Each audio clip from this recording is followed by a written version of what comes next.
Le doy la bienvenida en el estudio a Dania Rabel, consejera del Instituto Nacional Electoral.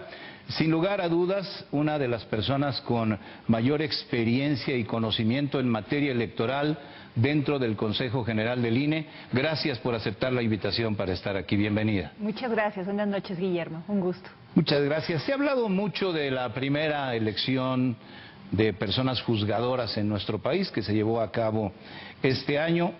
Se han dicho muchas cosas, que se organizó con poco tiempo, que hubo cierta precipitación, que no se tuvieron los recursos suficientes, que hubo en el camino irregularidades, que se presentaron deficiencias de los diferentes actores involucrados en todo el proceso. Recordemos las listas, que si la Suprema Corte no mandó la suya, en fin, las tómbolas, todo este tipo de cuestiones pues que nos llevaron a un día de la elección complejo, además de lo muy compleja que fue en sí misma para el Instituto Nacional Electoral la organización de una elección tan grande. Además, a solo un año de una elección presidencial que también fue muy grande. Dania Rabel, consejera del INE, ¿cuál dirías que es el balance de esta primera elección judicial en el país? Nos dejan muchas experiencias porque ciertamente fue muy complicado. Todo esto que tú has enlistado es completamente cierto. Fue una reforma electoral para hacer esta elección extraordinaria precipitada, en donde no se consultó a las autoridades electorales, que somos las encargadas de la implementación de la reforma. Empezamos el proceso electoral sin tener la reforma de la Ley General de Instituciones y Procedimientos Electorales. Esa la tuvimos hasta octubre, por ejemplo. Tuvimos muy poco tiempo, muy pocos recursos. Este poco tiempo que por sí tuvimos para la implementación se vio todavía más reducido porque estuvimos en medio de un conflicto entre poderes. Entonces nos empezaron a llegar suspensiones otorgadas por jueces de distrito. Tuvimos que suspender todo el trabajo que estábamos haciendo por casi 2 meses con mucho menos recursos. Eso implicó que pusiéramos mucho menos casillas que las que originalmente habíamos pensado, que eran las mismas que habíamos instalado en la elección de 2024. Entonces realmente sí fue muy complejo. Tuvimos que hacer un marco geográfico electoral porque además de todo también, pues digamos que las circunscripciones jurisdiccionales no tienen nada que ver con el marco geográfico electoral. Tuvimos que hacer esta implementación, unas boletas electorales muy complejas, porque también desde la Constitución nos dieron directrices de lo que debía de contener estas boletas electorales. Entonces, yo creo que la reflexión y digamos la evaluación es que nos tenemos que sentar a hacer una revisión muy seria de todas estas cuestiones. Hay muchas cosas que se tienen que repensar, incluso la manera como la ciudadanía puede conocer a las candidaturas fue muy limitada, fue nada más prácticamente a través de una plataforma que hizo el propio Instituto Nacional Electoral para que conocieran los perfiles. No tuvieron acceso a radio y televisión, no tuvieron tampoco recursos públicos para poder ejercer en las campañas, tampoco tuvieron posibilidad de poder tener acceso a recursos privados, eso también estaba prohibido. Tuvieron que utilizar su propio patrimonio y con un tope de gasto de campaña muy restringido. Entonces creo que todo esto se tiene que repensar sí o sí después de esta elección. Yo sé que la elección ya fue declarada válida por mayoría de votos en el Consejo General del INE, pero independientemente de eso, con todo lo que estamos refiriendo, ¿se puede decir que fue una elección legítima? A ver, yo creo que hubo un gran esfuerzo institucional, precisamente por todas estas cuestiones que hemos mencionado. Se puso a prueba realmente el profesionalismo y todo este saber técnico que tiene el Instituto Nacional Electoral. Creo que demostró la fortaleza de su servicio profesional electoral y de toda la experiencia que ha tenido durante todos estos años haciendo elecciones. Estoy convencida que en ninguna otra parte del mundo se pudo haber hecho una elección como esta en tan poco tiempo y con tan pocos recursos. Solamente el Instituto Nacional Electoral lo pudo llevar a cabo y llevarla a buen puerto en términos de organización. Sin embargo, sí creo que en términos de equidad, por ejemplo, al hablar de los acordeones que tuvieron una incidencia a nivel nacional, nos queda a deber y tenemos que, y por eso incluso fue la postura que tuvimos varias consejerías, de no aceptar dar la declaratoria de validez. Entonces, creo que es sobre todo desde esa perspectiva que lo vemos, desde el punto de vista que hubo una incidencia indebida a través de estos acordeones, en donde la mayoría de las candidaturas se deslindaron de estos acordeones, que quiere decir que eso fue una propaganda ilícita que pudiera llevar a una nulidad de la elección. Sí, te iba a preguntar justamente de este tema de los acordeones, porque fue un tema que sumó a la controversia prácticamente en las vísperas de la celebración del día de la elección. Acordeones que además acabaron coincidiendo con quienes resultaron personas juzgadoras electas en el proceso. Tampoco se entiende que alguien pudiera votar si no tenía realmente un apunte para hacerlo por la complejidad que tú refieres de las boletas electorales. Eran muy difíciles de entender para cualquiera de nosotros, ciudadanos comunes. ¿Qué tanto pesó este tema de los acordeones pues para limitar este principio universal de la secrecía del voto? Porque el voto de alguna forma pues se manipuló o fue inducido a través de la repartición de estos acordeones. Dania Rabel. Se ha dicho en varias ocasiones, y es cierto, que había una gran diversidad de acordeones. Nosotros tenemos registrados en el Instituto Nacional Electoral hasta 37 distintos tipos de acordeones. Sin embargo, en los cargos nacionales que se estaban promoviendo, había una coincidencia en todos estos acordeones, por lo menos que tiene el INE, del 80%. Entonces, ahí vemos la posible incidencia de estos acordeones, en donde se puede poner en tela de juicio la autenticidad y la libertad del voto. Y eso fue lo que llevó a varias de las consejerías que dijimos, no queremos avalar la declaratoria de validez, precisamente por esta incertidumbre de que realmente hubiera sido auténtico este voto, más allá de varias anomalías que detectamos y en donde tuvimos unanimidad todas las consejerías en descartar algunas casillas en donde hubo anomalías graves, y esto nunca antes había pasado en ninguna otra elección, en donde decidimos no computar algunas casillas porque eran, por ejemplo, casillas zapato, es decir, que toda la casilla estaba votando por una candidatura específica, o donde había boletas sin dobleces y por lo tanto sin ningún rastro de que se hubieran introducido en las urnas y se estaban contabilizando, o donde votó más del 100% de la lista nominal.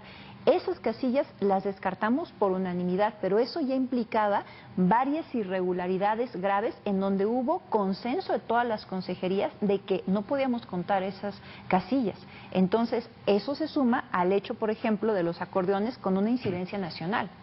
Sí, porque son, digamos, los cargos federales de mayor relevancia en el país: Suprema Corte de Justicia de la Nación, Tribunal de Disciplina Judicial y los cargos que hacían falta en el Tribunal Electoral del Poder Judicial de la Federación.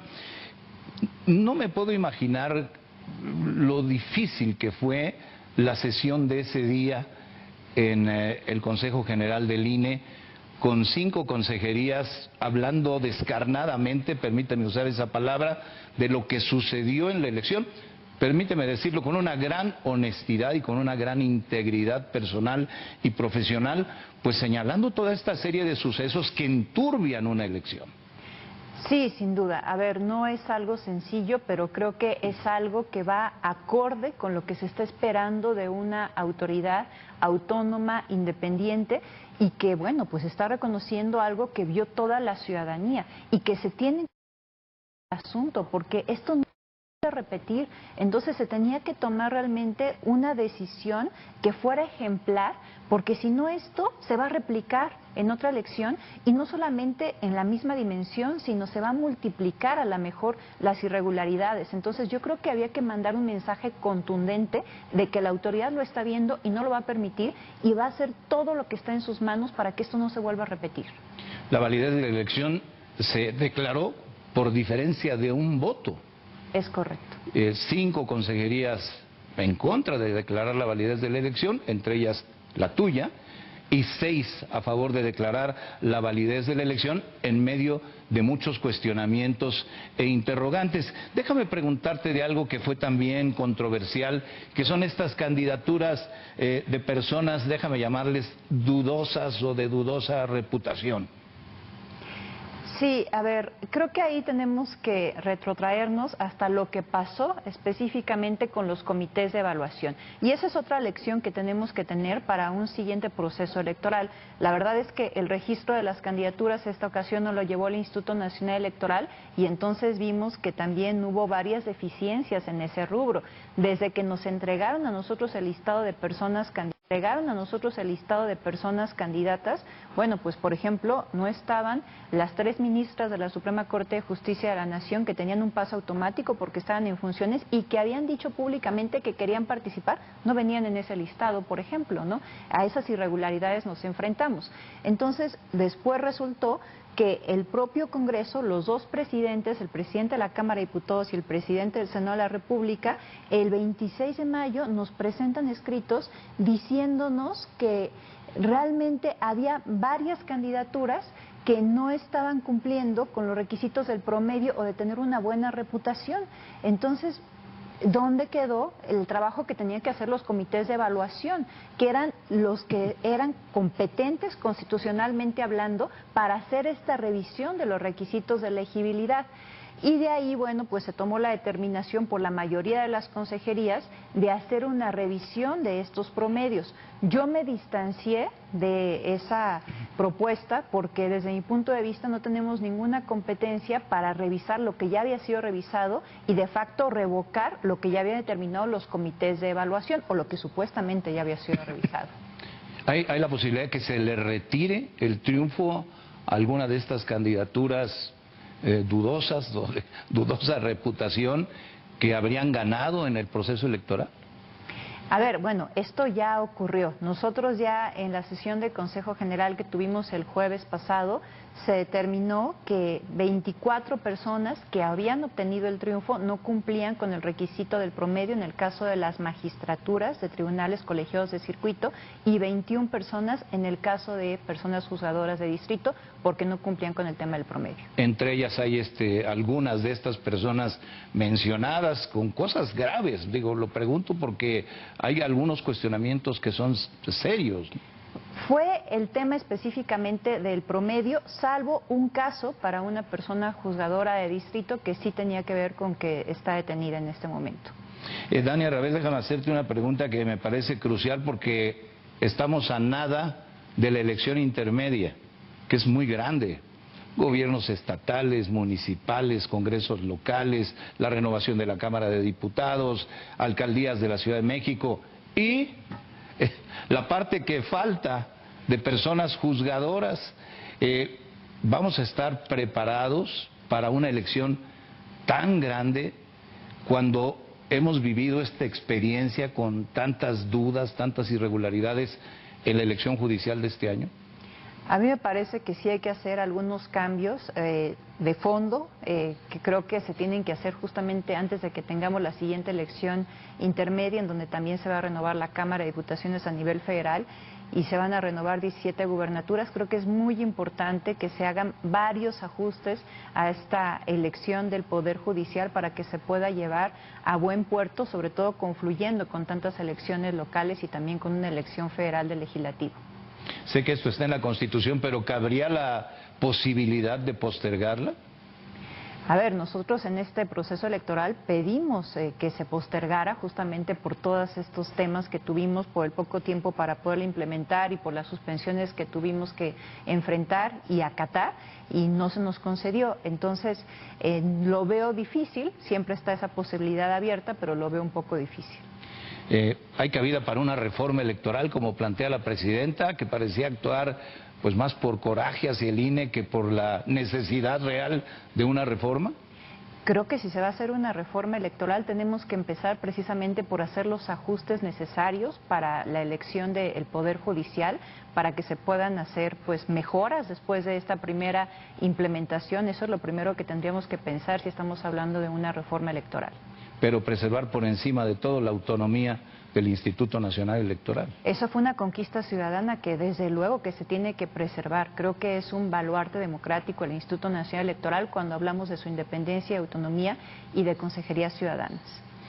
Pues con esto nos quedamos. Dania Rabel, consejera en el Instituto Nacional Electoral. Gracias por aceptar la invitación para venir al estudio. Gracias a ti, Guillermo. Muy buenas noches. Hasta pronto. Muchas gracias. Enseguida, Debbie Harry.